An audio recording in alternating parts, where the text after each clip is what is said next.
Started 2 years ago. That should be 2023, October 2023. Okay. And Oh, you even know the date? yes, October 2023. That was when I started smoking, and it was intentional for me to remember the month and it was intentional. So nobody say devil speak to my ear, say now me carry my leg, waka, go buy am. Okay guys, it's another episode of Medicine on the Street, and we are out here to ask the people why drug abuse is on the rise among the youth. Why do you think drug abuse is on the rise in the country, especially among the youth? In your opinion? Stress. Stress. Let me use the word stress. Okay.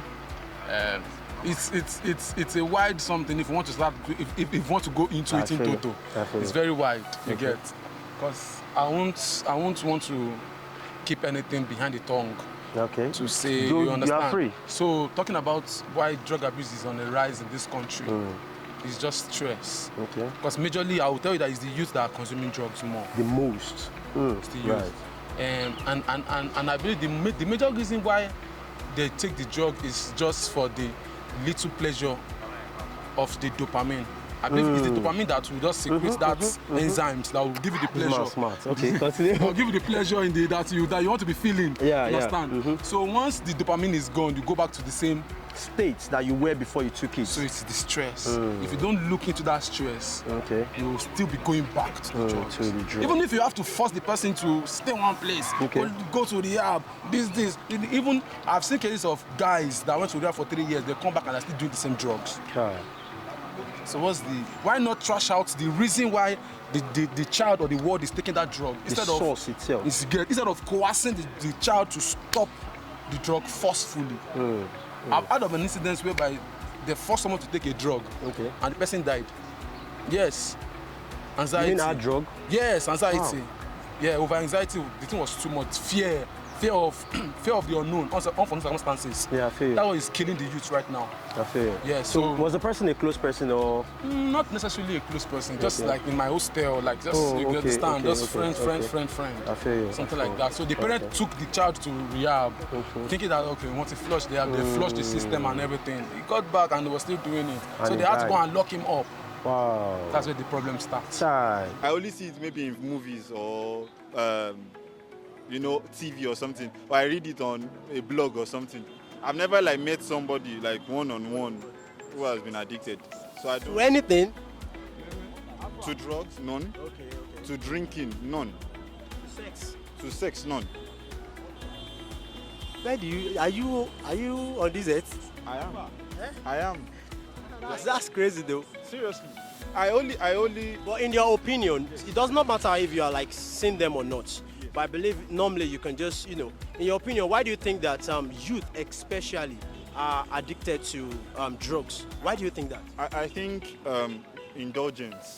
Indulgence. Like I also growing up, there were things that they'll tell you you could just try it out to feel among. Peer pressure? Yeah, peer pressure. And most times youths, before they develop their own worldview, they experience these things. So they don't have what we call that control. They've not developed self-control. They've not seen life. So by the time they experience some of this stuff peer pressure wants them to experience, they find out that they don't have enough maybe mental strength, emotional strength to break themselves off it.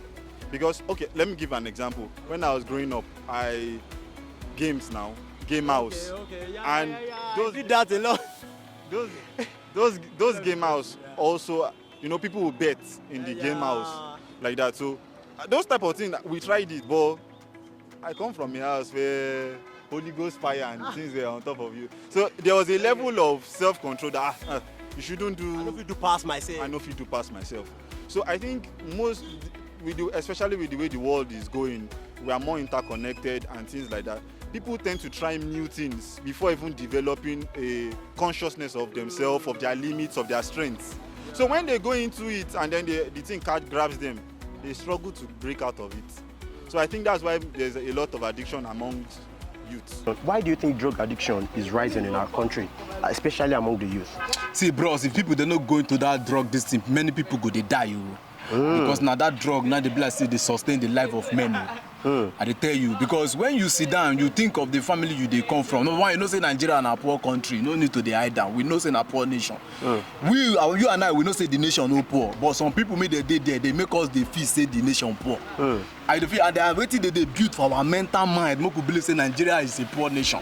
How can a nation that have oil, have mineral resources, have gold, have diamond, have everything, because they say we are poor? Well, why all those people that are over there, they are even coming to take our thing from us? They are not even saying we are poor. And a part of it here, the way they talk say we no dey into debt. They talk say Nigeria will borrow money, we do this thing like that. Nigeria no dey debt. What in Nigeria they do? Nigeria go borrow money, then our property they go carry and go there, they go sell and give them. Because if you check this thing, where all those foreign countries maybe say they collect loan.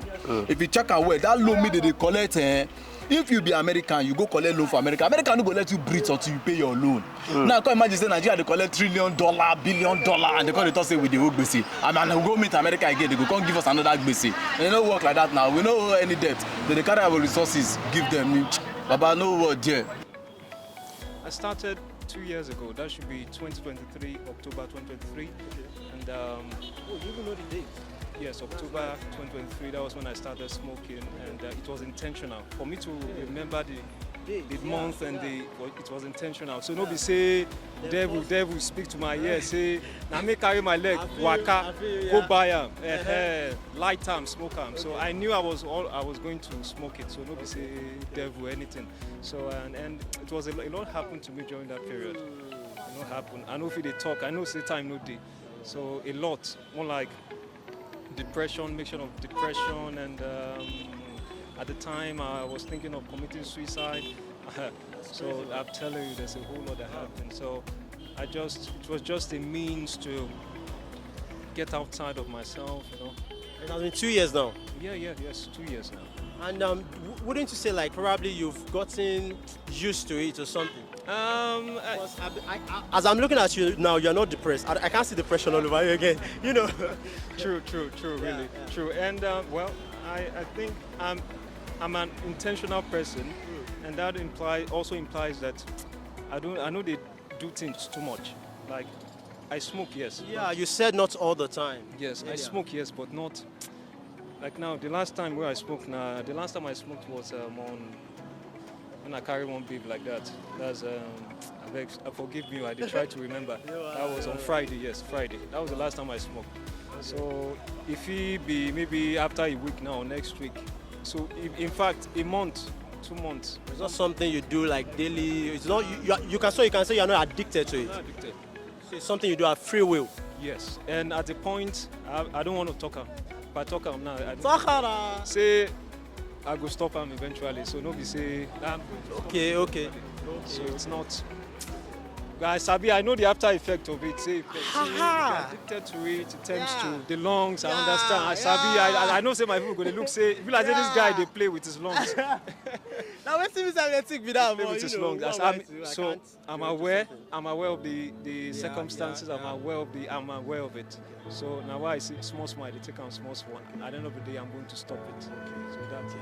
I'm aware of the consequences, of course, when it comes to my kids. I never married though. Family effect. So with that, I know if they smoke in front of my kids, small kids, and kids now waiting you do, then they always nobody say waiting you talk. Come over there, come. I beg it. Now waiting you do, then they look. So I go stop them eventually. But hope is never lost. Hope is never lost.